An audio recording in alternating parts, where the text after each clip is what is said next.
Muchas gracias por la invitación, muchas gracias. Felicito, lo primero que tengo que hacer es felicitar a Dictum Almería por la sede tan impresionante que ha inaugurado hace poco y agradecerles pues la invitación a formar parte de este foro. Agradezco mucho también a la profesora Senés la invitación como directora académica de Dictum Andalucía. Y un recuerdo muy especial, como también ha recordado ella, al profesor Beltrán, que es nuestro director académico en la sede central de Madrid y que esperamos ver nosotros, los que vamos a irnos mañana a Madrid, esperamos verle mañana, que no ha podido asistir hoy. Bueno, yo también voy a ser muy breve, son 15 minutos, ¿no?, lo que está previsto más o menos de intervención en este aspecto. Yo les voy a hablar de las cuestiones generales relativas a la responsabilidad de administradores concursales. Y como bien ha dicho nuestro director general de Dictum Andalucía, es una cuestión que estaba regulada ya, que no ha habido ninguna reforma, salvo una cuestión puntual a la que luego aludiré con relación a la ley de 2003. Es decir, que aquí no ha habido ninguna modificación en el año 2011. Y por el momento ha habido simplemente 4 o 5 resoluciones judiciales, o 6, la última es de febrero de 2012, del juzgado de número 2, creo, de Barcelona, y hasta el momento ninguna de esas resoluciones judiciales ha condenado a los administradores concursales en cuestiones de responsabilidad. Entonces, no debemos de todas maneras echar las campanas al vuelo, porque yo no quiero ser pesimista y espero no tener razón, pero recuerden ustedes lo que ocurrió cuando se reformó la Ley de Sociedades Anónimas en el año 89, al principio, cuando se modificó el tema de la responsabilidad de administradores sociales. En un primer momento se rebajó el grado de culpa, recuerdan ustedes que antes era por culpa grave y por dolo, se rebajó y todo el mundo pues dijo, bueno, no pasa nada, aquí no va a haber ningún cambio. Y al principio efectivamente no hubo ningún cambio, pero poco a poco, de forma paulatina, empezaron a sucederse las condenas a administradores sociales, de tal manera que en la actualidad, yo siempre lo he dicho, creo que lo dicen también muchas más personas, ser administrador de una sociedad es hoy una profesión de alto riesgo. Eso sucedió con los administradores sociales, pero ¿qué ocurrió después con los auditores? Pues lo mismo, al principio no había ninguna condena, hay menos que en administradores, pero efectivamente, sobre todo al hilo del seguro obligatorio de auditores, pues empezaron a endurecerse las cuestiones relativas con la responsabilidad. Entonces, yo creo que en este tema va a pasar prácticamente lo mismo, que al principio no va a haber ninguna condena, pero que poco a poco se van a ir sucediendo y espero que llegue a unos límites más razonables que en caso de administradores sociales. Y todo esto creo que va a venir impulsado por el tema del seguro obligatorio de responsabilidad, porque se va a producir lo que en la técnica del seguro, en el mundo del seguro, se llama bolsillo profundo. Seguro, pues cuanto más seguro, más responsabilidad. Entonces, en fin, que es como un círculo vicioso. Esperemos que todo, como digo, se produzca en unos términos más o menos razonables. La ley regula la responsabilidad de administradores concursales de una manera muy clara, no hay lugar a discusión, no tiene dudas grandes, y además creo que lo hace de forma bastante justificada, razonable y justificada, porque, fíjense ustedes, disciplina este tipo de responsabilidad teniendo en cuenta las 2 características fundamentales que la definen, que es su naturaleza orgánica y su naturaleza de responsabilidad civil, normal y corriente, la del Código Civil. Digo que desde un punto de vista, teniendo en cuenta su caracterización como responsabilidad orgánica, porque esta responsabilidad se circunscribe al cúmulo, al conjunto de competencias o funciones que desarrollan los administradores concursales. Es decir, no se le va a exigir responsabilidad por ningún acto que esté fuera de la esfera de las competencias que le atribuye la ley concursal preferentemente y otras normas jurídicas. Y luego es, como digo, una responsabilidad civil normal y corriente, sin ninguna especialidad. Esto quiere decir, por tanto, que requiere la concurrencia de 3 presupuestos en el ámbito de la antijuridicidad, por utilizar unas categorías penales. Pido disculpas por si no las utilizo bien, pero me ha parecido muy indicativo para explicar con carácter general esta cuestión. Entonces, en ese ámbito requiere la concurrencia de 3 presupuestos, que son los normales, es decir, la conducta, el daño y una relación de causalidad, un nexo de causalidad entre la conducta y el daño. Y ahora estudiaremos o analizaremos brevemente el contenido de estos 3 presupuestos. Y en el ámbito de la imputabilidad, pues requiere simplemente el dolo o la culpa. No, ni culpa grave, ni ningún tipo de culpa especial, dolo o culpa. Bien, en el ámbito de las conductas, como les decía, se circunscribe, dado su carácter orgánico, al conjunto de facultades o competencias que las leyes atribuyen a los administradores concursales.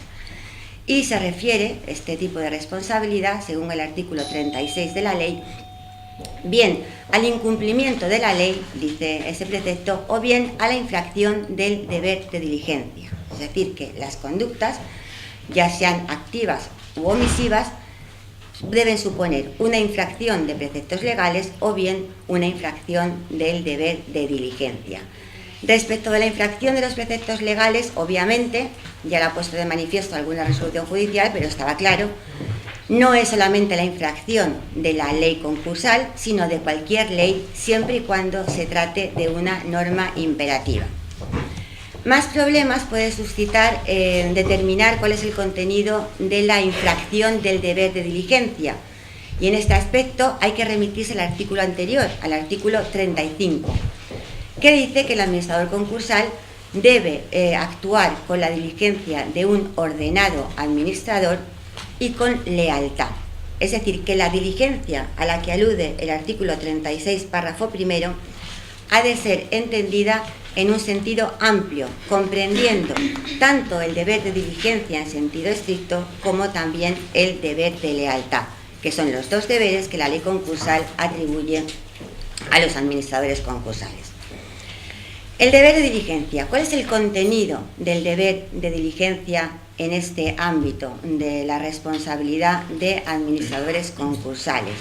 Como ustedes saben, este tema se ha desarrollado de forma muy abundante en el ámbito de la responsabilidad de administradores sociales y los estudios se deben preferentemente al ámbito anglosajón. Pero ya hace muchos años que en la doctrina española se ha acogido la forma de concebir el deber de diligencia, con lo cual no les estoy hablando de una cuestión absolutamente teórica o de derecho comparado, sino que esa doctrina que se gestó, como digo, en el ámbito anglosajón, actualmente está asumida en el contexto del derecho español. De hecho, en el nuevo Código Mercantil que se está elaborando ahora mismo en la Comisión General de Codificación, ya se van a establecer específicamente estos deberes con el contenido más o menos que les voy a comentar ahora mismo.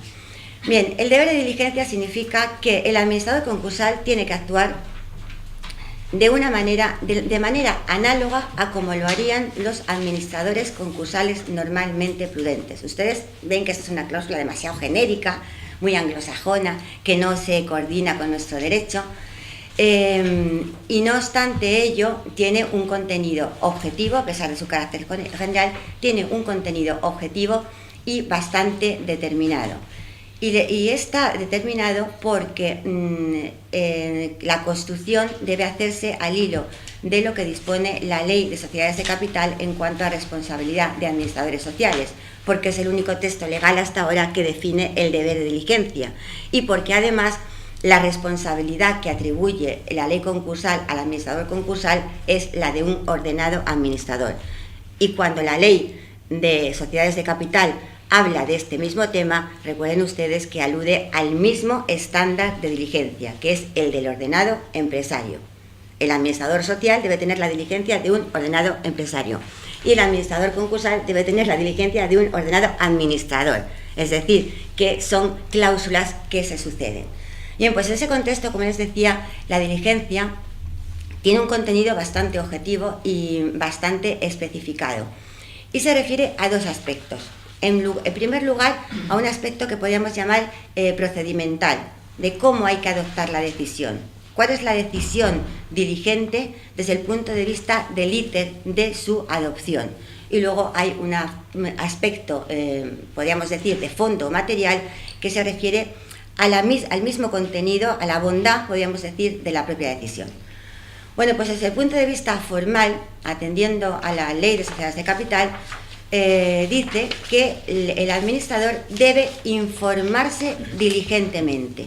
O sea, el primer deber que se integra en el deber genérico de diligencia es el deber de informarse diligentemente.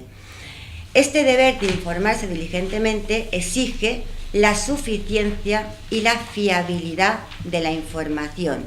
Quiero decir con esto que una persona no está suficiente o diligentemente informado si no se ha preocupado de informarse, de tener los conocimientos y de observar en el ámbito al que se refiere su función cuáles son las opciones disponibles para elegir entre ellas la más razonable. Y desde ese punto de vista, como la información tiene que ser suficiente y además fiable, el administrador no se puede contentar con decir, bueno, es que tengo aquí el papel y ya con esto tengo bastante. Él, conforme a sus conocimientos, debe saber que si esa información tiene defectos o que le hace falta pedir otra información adicional, debe ejecutar todas esas actuaciones. Por lo tanto, en el deber de informarse diligentemente se incluye el deber de investigar, el deber de vigilar y el deber, finalmente, de intervenir para evitar el daño en su caso. Luego, como ven ustedes, de esa pequeña línea de la Ley de Sociedades de Capital se deduce un contenido bastante fiable o bastante objetivo en relación con el contenido del deber de diligencia. En cualquier caso, el deber de diligencia debe aplicarse al contenido también de la prestación de los servicios que desarrolla el administrador concursal. Y ese tipo de prestación o de obligación sabemos todos que es una obligación de medios. Quiero decir que el administrador concursal no está obligado a obtener un resultado determinado, no está obligado a adoptar una decisión óptima, ni tampoco está obligado a elegir la decisión que en un momento posterior el juez pueda creer más idónea. El deber de diligencia le obliga únicamente a adoptar decisiones prudentes, como harían administradores razonables, en circunstancias análogas, y por eso supone un espacio de discrecionalidad, de tal manera que la diligencia supone que entre varias opciones que puedan existir en un momento determinado, el administrador puede elegir cualquiera de las que sean razonables. Es, como digo, una obligación de medios y es además una obligación que exige un contenido, un ámbito de actuación discrecional por parte del administrador. Estas cuestiones creo que han sido bastante bien puestas de manifiesto en la sentencia del Juzgado de lo Mercantil número 2 de Barcelona, que antes les comentaba, de febrero de 2012. Y aquí el juez expresa esta misma inclinación cuando se refiere a que no toda interpretación errónea de la ley debe ser sancionada con la responsabilidad civil. En este caso era un administrador concursal que había pagado unas minutas a un abogado, a un letrado, y el juez adopta este criterio estimando que la decisión, para que pueda generar responsabilidad civil, debe ser contraria a toda lógica jurídica. Es decir, que no se le exige al administrador que adopte la decisión correcta o la mejor de todas las decisiones, sino simplemente que entre varias que tenía, pues que pueda discrecionalmente optar por una o por otra, y puede ser que en el caso pues no fuera la mejor. Y luego es muy importante tener en cuenta que esto debe hacerse teniendo en cuenta las circunstancias del momento en que se adoptó la decisión. Lo que no puede hacer el juez es, una vez que ha transcurrido el tiempo y que ya se sabe lo que pasó, porque se generó un daño, pues decir, no, la mejor solución la mejor decisión que tenía que haber adoptado es oiga, en este momento futuro, pero en el momento en el que él la adoptó, pues no tenía a lo mejor todos esos medios o todos esos conocimientos como para saber si esa hubiera sido o no la mejor decisión. También se orienta en esta dirección la sentencia de la Audiencia Provincial de Jaén de 29 de octubre de 2010, donde con un razonamiento similar llega a la misma conclusión. Ahí se dilucidaba una cuestión sobre un administrador concursal que no había ejercido acciones de reintegración cuando, según el la persona que reclamaba debía haberlo hecho. Y el juez aduce exactamente lo mismo. Dice, el hecho de que exista una deuda y la documentación suficiente para fundar una reclamación, eso no es suficiente para deducir que el no formular dicha reclamación pueda ser objeto de responsabilidad, aunque la acción podía haber terminado bien y haber sido reintegrado el bien a la masa. Por lo tanto, hay que tener en cuenta que la decisión, el administrador concursal debe disponer de un ámbito de discrecionalidad y además la oportunidad de la decisión debe juzgarse en relación con el momento en que fue adoptada, no con un momento posterior. Por el contrario, me parecen cuestionables otras resoluciones judiciales donde lo que se hace es intentar justificar que el administrador concursal actuó bien, que adoptó la mejor decisión. Creo que esto es una forma de actuar, de razonar, que es peligrosa para los administradores concursales, porque si el juez solamente va a valorar si fue la mejor decisión la que se adoptó, pues eso puede dar lugar, obviamente, a más estimaciones en el ámbito de la responsabilidad, sobre todo cuando el juez efectúa esa estimación a posteriori y no se pone en el lugar del administrador cuando tuvo que adoptarla. Luego, como ven, como ocurre casi siempre, tenemos las dos orientaciones en el ámbito de la doctrina judicial. Bien, el deber de lealtad es el segundo deber que se incluye en el ámbito genérico de la diligencia a la que alude el artículo 36. El deber de lealtad también hay que traerlo de su construcción, creo yo, del derecho de sociedades, y aquí también está muy perfilado su contenido. Se entiende que el deber de lealtad tiene dos facetas que no se contradicen, aunque pueda parecerlo desde un punto de vista formal, sino que se acumulan, es decir, que suponen un significado que tiene una entidad, podríamos decir, unívoca. Y esas dos facetas son, en primer lugar, la faceta positiva. El administrador concursal, lógicamente, tiene el deber de orientar la gestión del concurso en defensa de los intereses de este concurso, que todos sabemos son preferentemente el interés de los acreedores a ver sus créditos satisfechos. Hay otros, pero este es el principal. Y en segundo lugar, como derivación de esta faceta positiva, una dimensión negativa que obliga al administrador concursal a no obtener nunca ventajas ni para sí ni para terceros en detrimento de los intereses del concurso. Es decir, es la misma formulación, como les decía al principio: por un lado promover el interés y por otro lado evitar en todo momento obtener ventajas propias o de terceros en contra de los intereses del concurso. La infracción de este deber también genera responsabilidad. En el ámbito de las sociedades se dice que hay que ser mucho más exigente con la infracción del deber de diligencia que con la infracción, al revés, con la infracción del deber de lealtad que con la infracción del deber de diligencia. Porque, como les he comentado antes, la diligencia supone un ámbito de discrecionalidad y supone una serie de variables que no se dan en la lealtad. En la lealtad todo el mundo sabe lo que hay, o sea, ir contra los intereses del concurso, pues cobrar cuando no hay que cobrar más dinero de lo que dice la ley que se puede cobrar, por ejemplo, eso da lugar a una infracción del deber de lealtad que genera responsabilidad, y eso es clarísimo. Entonces, la diligencia es más difícil de valorar, porque las decisiones, como digo, pues o puede haber varias en un contexto determinado. Y naturalmente todos estos deberes deben ser ponderados en relación con la función que tenga el administrador concursal. Pues no es lo mismo un administrador concursal que actúe en intervención que otro que lo haga en suspensión. Y yo siempre he dicho que en el ámbito de la intervención, a lo mejor soy exagerada en esta cuestión, pero siempre lo he dicho y lo mantendré hasta que alguien me convenza de lo contrario. Cuando un administrador concursal está en intervención, es decir, cuando simplemente la ley le dice que lo que tiene que hacer es autorizar los actos que realice el concursado, cuando la ley dice eso es porque es lo único que tiene que hacer. La ley le dice que tiene que autorizar. Si la ley le dice que esa es su obligación, esto supone que no puede nunca tener responsabilidad por una conducta activa. Es decir, el administrador concursal no es un empresario, no es un administrador del concurso cuando está en intervención, ni por tanto tiene que llevar la empresa. Es que aquí hay a veces algún tipo de confusión. El administrador concursal, para decirlo de manera muy indicativa, en este aspecto es más o menos un convidado de piedra. tiene que limitarse a sentarse en la silla y decir, cuando venga el concursado y le diga, oiga, autoríceme este pago, oiga, vamos a emprender esto, oiga, vamos a... Sí, no, sí, no. Esa es la función del administrador concursal cuando está en intervención. Puede no gustarnos, pero es que es lo que dice la ley.